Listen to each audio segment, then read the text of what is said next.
हे बघा बहिणी आणि भावांनो, आज काय झालं, आज शौर्य शाळेत जाणार होता, म्हणजे जायचं आहे आता. तर त्याची बॅग फाटलेली आहे. मला हसू आलं त्या गोष्टीचं. पूर्ण फाटली, इकडे साईडनं पूर्ण फाटलेली आहे. आणि तो चालला होता घेऊन. मी त्याला बोलले, शौर्य पूर्ण बॅग फाटलेली आहे, तू असं नको पकडू पाठीमागचं. त्याच्या पप्पानी बघितलं तर ते मला बोलले त्यांच्या भाषेमध्ये, आता तुटकी मुटकी भाषा त्यांची. तर मला बोलले आणि त्यातल्या त्यात काय झालं, आणि त्यातल्या त्यात काय झालं,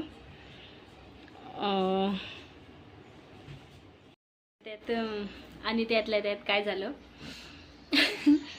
मला हसू पण येत आहे आणि परिस्थितीवर थोडं वाईट पण वाटतंय.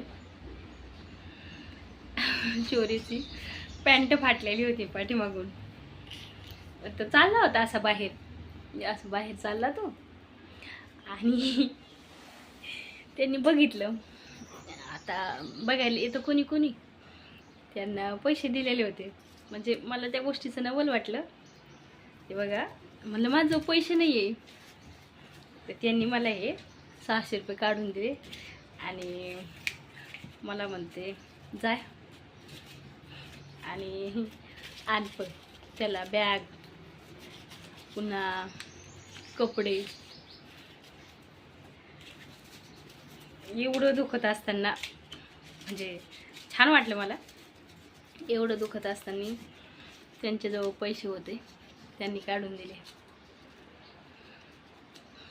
यालाच म्हणते बापाचं प्रेम. शेवटी बाप असणं गरजेचं आहे.